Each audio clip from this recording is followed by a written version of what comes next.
नमस्कार दोस्तों, मैं रजत शर्मा और आप देख रहे हैं आपका भरोसेमंद प्लेटफॉर्म, जहां हर खबर सिर्फ सुर्खियों के आधार पर नहीं, बल्कि पूरे फैक्ट्स, आधिकारिक दस्तावेजों और स्पष्ट जानकारी के साथ आपके सामने रखी जाती है। यहां आपको पेंशन, सरकारी योजनाएं, महंगाई भत्ता, वेतन आयोग, एरियर और कर्मचारियों के अधिकारों से जुड़ी हर जरूरी जानकारी सबसे आसान भाषा में मिलती है। इसलिए अगर आप चाहते हैं कि कोई भी बड़ी सरकारी अपडेट आपसे मिस न हो, तो अभी चैनल को सब्सक्राइब कीजिए और बेल आइकन जरूर ऑन कर लीजिए। क्योंकि मई 2026 में केंद्रीय कर्मचारियों, पेंशनधारकों, पूर्व सैनिकों और उनके परिवारों से जुड़े कई बड़े मुद्दे लगातार चर्चा में बने हुए हैं। दोस्तों, इस समय salary, pension, DA, DR, arrear, 8वें वेतन आयोग, fixed medical allowance, old pension scheme और कई लंबित मांगों को लेकर लगातार हलचल बनी हुई है। हर कर्मचारी और हर पेंशनर ये जानना चाहता है कि आने वाले समय में उन्हें कितना फायदा मिल सकता है, कौन सी फाइल आगे बढ़ रही है, किन मुद्दों पर सरकार विचार कर रही है और किन मामलों में अभी और इंतजार करना पड़ सकता है। आज की इस पूरी जानकारी में हम उन सभी बड़े मुद्दों को विस्तार से समझेंगे जो इस समय सबसे ज्यादा चर्चा में बने हुए हैं। अगर आप कर्मचारी हैं, पेंशनर हैं या आपके परिवार में कोई सरकारी सेवा से जुड़ा हुआ है, तो इस जानकारी को अंत तक जरूर देखिए। सबसे पहले बात करते हैं डीए और डीआर एरियर पर ब्याज मिलने की चर्चाओं की। पिछले कुछ समय से सोशल मीडिया पर लगातार ये दावा किया जा रहा है कि जिन कर्मचारियों और पेंशनरों को महंगाई भत्ता या महंगाई राहत का एरियर देरी से मिला है, उन्हें अब 8% तक ब्याज दिया जाएगा। इस खबर के सामने आते ही लाखों लोगों के बीच उम्मीद बढ़ गई। बहुत से लोगों ने अपने बैंक खाते चेक करने शुरू कर दिए, कई कर्मचारियों ने अपने विभागों से संपर्क किया और पेंशनरों ने ये जानना शुरू कर दिया कि आखिर उन्हें कितना ब्याज मिल सकता है। लेकिन दोस्तों, यहाँ सबसे ज़रूरी बात ये समझना है कि वायरल दावों और आधिकारिक आदेशों के बीच बहुत बड़ा अंतर होता है। जनवरी 2026 से केंद्र सरकार ने महंगाई भत्ता और महंगाई राहत में 2% की बढ़ोतरी की थी। इससे पहले डीए और डीआर 58% था, जिसे बढ़ाकर 60% कर दिया गया। इसके बाद जनवरी से लागू बढ़ोतरी का एरियर जारी होना था। कुछ कर्मचारियों और पेंशनरों को भुगतान समय पर मिल गया, जबकि कुछ लोगों को देरी से भुगतान मिला। यही देरी अब चर्चा का मुख्य विषय बनी हुई है। कई कर्मचारी संगठन और पेंशनर संघ ये मांग कर रहे हैं कि जब सरकार कर्मचारियों से टैक्स और अन्य देनदारियां समय पर वसूलती है, तो फिर कर्मचारियों और पेंशनरों के भुगतान में देरी क्यों होनी चाहिए। उनका कहना है कि अगर भुगतान में देरी होती है तो उस पर उचित ब्याज भी मिलना चाहिए। हालांकि अभी तक ऐसा कोई सार्वभौमिक सरकारी आदेश जारी नहीं हुआ है जिसमें सभी कर्मचारियों और पेंशनरों को स्वतः ब्याज देने का स्पष्ट निर्देश हो। सामान्य रूप से विभाग या बैंक एरियर का भुगतान करते हैं, लेकिन हर मामले में अलग से ब्याज जोड़ना नियमित प्रक्रिया का हिस्सा नहीं माना जाता। कई मामलों में यदि व्यक्ति न्यायालय जाता है और अदालत देरी को अनुचित मानते हुए ब्याज देने का आदेश देती है, तब संबंधित विभाग को उसका पालन करना पड़ता है। यानी अगर किसी को 6 महीने या 1 साल बाद एरियर मिले, तब भी स्वतः ब्याज मिलना तय नहीं माना जाता। इसलिए कर्मचारियों और पेंशनरों को सलाह दी जाती है कि केवल वायरल संदेशों पर भरोसा न करें। कोई भी सूचना तभी पक्की मानी जानी चाहिए जब संबंधित मंत्रालय, विभाग, बैंक या अधिकृत कार्यालय की ओर से लिखित आदेश जारी हो। अब दोस्तों, एक और महत्वपूर्ण पहलू समझते हैं जो पेंशनरों के लिए राहत भरा हो सकता है। बैंकिंग नियमों के अनुसार पेंशन का भुगतान समय पर होना चाहिए। अगर किसी बैंक द्वारा बिना उचित कारण पेंशन भुगतान में देरी होती है, तो पेंशनर शिकायत दर्ज करा सकता है। कुछ मामलों में देरी की अवधि के आधार पर ब्याज की मांग भी की जा सकती है, लेकिन ये स्वतः खाते में नहीं आता। इसके लिए शाखा स्तर पर आवेदन, जांच और प्रक्रिया पूरी करनी होती है। मान लीजिए किसी पेंशनर की पेंशन महीने के अंतिम कार्य दिवस पर खाते में आनी थी, लेकिन बैंक ने कई दिनों बाद जमा की। ऐसी स्थिति में पेंशनर शिकायत दर्ज करा सकता है। ये जानकारी उन लाखों बुजुर्ग पेंशनरों के लिए बेहद ज़रूरी है जो हर महीने समय पर भुगतान पर निर्भर रहते हैं। इसलिए समय समय पर बैंक रिकॉर्ड और भुगतान की स्थिति चेक करते रहना ज़रूरी है। अब बात करते हैं जुलाई 2026 में संभावित डीए और डीआर बढ़ोतरी की। इस समय केंद्रीय कर्मचारी और पेंशनर सबसे ज़्यादा इसी मुद्दे पर नज़र बनाए हुए हैं। जनवरी 2026 में 2% वृद्धि के बाद डीए और डीआर 60% तक पहुंच गया था।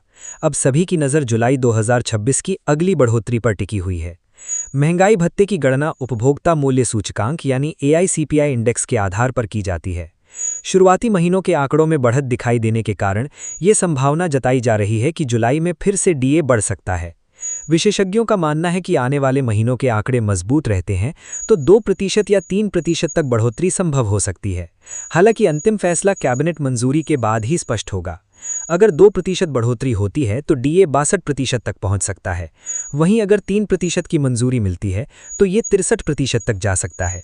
ये लाखों कर्मचारियों और पेंशनरों के लिए बड़ी राहत होगी, क्योंकि इससे हर महीने मिलने वाली राशि में सीधा इजाफा होगा। उदाहरण के तौर पर अगर किसी कर्मचारी का बेसिक वेतन ज्यादा है तो उसे हर महीने हजारों रुपए तक अतिरिक्त लाभ मिल सकता है।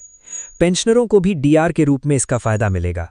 यही वजह है कि हर डीए घोषणा का बेसब्री से इंतजार किया जाता है। अब दोस्तों बात करते हैं 8वें वेतन आयोग को लेकर चल रही बड़ी चर्चाओं की। पिछले कई महीनों से ये सवाल लगातार उठ रहा है कि क्या केंद्र सरकार जल्द 8वें वेतन आयोग पर कोई बड़ा फैसला ले सकती है। 7वें वेतन आयोग के बाद कर्मचारियों की उम्मीदें लगातार बनी हुई हैं। वेतन आयोग केवल बेसिक वेतन नहीं बदलता, बल्कि एचआरए, ट्रांसपोर्ट अलाउंस, पेंशन संरचना, ग्रेच्युटी सीमा और कई अन्य लाभों पर भी असर डालता है। इसी वजह से कर्मचारी संगठन लगातार मांग कर रहे हैं कि समय रहते नई व्यवस्था पर विचार शुरू किया जाए। विशेषज्ञों का मानना है कि अगर आने वाले कुछ समय में आयोग गठन या किसी वैकल्पिक वेतन समीक्षा तंत्र पर चर्चा शुरू होती है तो इससे करोड़ों परिवारों को राहत की उम्मीद जगेगी। हालांकि अभी तक आधिकारिक गठन की अंतिम घोषणा नहीं हुई है, लेकिन चर्चाएं लगातार तेज हो रही हैं। कई संगठनों ने फिटमेंट फैक्टर बढ़ाने की भी मांग की है ताकि न्यूनतम वेतन में अच्छी बढ़ोतरी हो सके। अगर भविष्य में नया वेतन आयोग लागू होता है तो शुरुआती स्तर पर वेतनमानों में बड़ा बदलाव देखने को मिल सकता है। न्यूनतम वेतन को लेकर भी बहस जारी है। कर्मचारी पक्ष का कहना है कि बढ़ती महंगाई, किराया, शिक्षा, स्वास्थ्य और रोजमर्रा के खर्चों को देखते हुए वर्तमान वेतन संरचना की समीक्षा जरूरी हो चुकी है।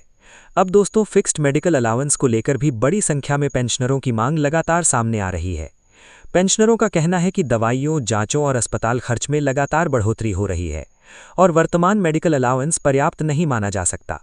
वरिष्ठ नागरिकों का कहना है कि उम्र बढ़ने के साथ स्वास्थ्य संबंधी जरूरतें भी बढ़ती हैं, इसलिए मेडिकल सहायता को प्राथमिकता दी जानी चाहिए। अगर मेडिकल अलाउंस में बढ़ोतरी होती है तो इससे लाखों पेंशनरों को सीधी राहत मिल सकती है, विशेष रूप से वे लोग जिन्हें नियमित दवा और इलाज की जरूरत रहती है। कर्मचारी संगठनों ने भी मांग की है कि पेंशनरों के स्वास्थ्य सुरक्षा ढांचे को और मजबूत बनाया जाए। आने वाले समय में यदि इस दिशा में कोई फैसला लिया जाता है तो ये एक बड़ा सकारात्मक कदम माना जाएगा। अब बात करते हैं ओल्ड पेंशन स्कीम यानी पुरानी पेंशन योजना की। ये विषय देश भर में लगातार राजनीतिक और प्रशासनिक चर्चा का केंद्र बना हुआ है। बहुत से कर्मचारी चाहते हैं कि रिटायरमेंट के बाद निश्चित पेंशन सुरक्षा उपलब्ध हो। ओल्ड पेंशन स्कीम के समर्थकों का कहना है कि इससे भविष्य सुरक्षित रहता है। वहीं नई पेंशन व्यवस्था के समर्थक वित्तीय संतुलन और निवेश आधारित मॉडल की बात करते हैं। इसी कारण ये मुद्दा लगातार चर्चा में बना हुआ है। कई राज्यों में अलग अलग मॉडल अपनाए गए हैं और केंद्र स्तर पर भी समय समय पर इस विषय पर चर्चा होती रही है। कर्मचारियों की मुख्य चिंता यही है कि रिटायरमेंट के बाद आय सुनिश्चित होनी चाहिए, इसलिए आने वाले समय में भी ये मुद्दा चर्चा का केंद्र बना रहेगा। अब पूर्व सैनिकों और उनके परिवारों की बात करते हैं। सैन्य पेंशन, परिवार पेंशन, स्वास्थ्य सुविधाएं, बकाया भुगतान और पेंशन विषमताओं से जुड़े मुद्दे लगातार उठते रहते हैं। पूर्व सैनिक संगठन लंबे समय से समयबद्ध निपटान और परिवारों के लिए बेहतर सुविधाओं की मांग करते रहे हैं। सरकार समय समय पर इन मामलों पर कदम उठाती रही है, लेकिन कई मुद्दों पर अभी भी अपेक्षाएं बनी हुई हैं। परिवार पेंशन धारकों के लिए समय पर दस्तावेज सत्यापन, बैंक अपडेट, जीवन प्रमाण पत्र और भुगतान संबंधी आसान व्यवस्था बेहद जरूरी है। कई बुजुर्ग लाभार्थियों को प्रक्रिया संबंधी परेशानियों का सामना करना पड़ता है। डिजिटल प्रणाली मजबूत होने से इन समस्याओं में काफ़ी कमी आ सकती है। यही वजह है कि प्रशासनिक सुधार भी उतने ही जरूरी माने जा रहे हैं जितने वित्तीय लाभ। अब दोस्तों एरियर भुगतान से जुड़े एक और पहलू पर ध्यान दीजिए। अक्सर जब डीए बढ़ता है और आदेश बाद में जारी होता है तो पिछले महीनों का बकाया एक साथ मिलता है। ये राशि कई परिवारों के लिए बड़ी राहत बनती है।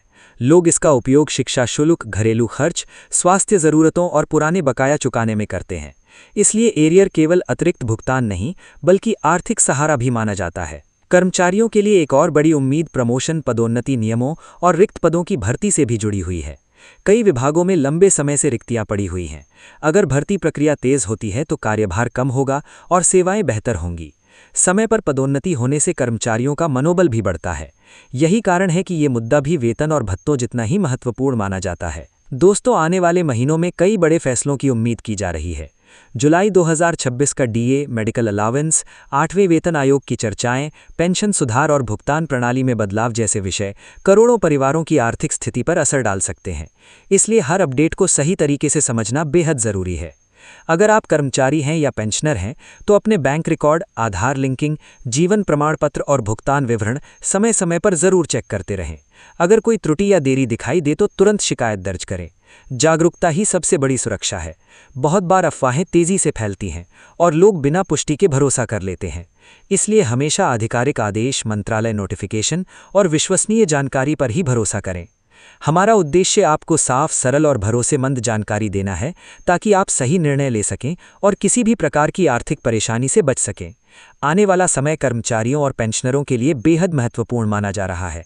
महंगाई, वेतन संरचना, पेंशन सुरक्षा और स्वास्थ्य सहायता जैसे मुद्दे अब पहले से ज़्यादा गंभीर हो चुके हैं।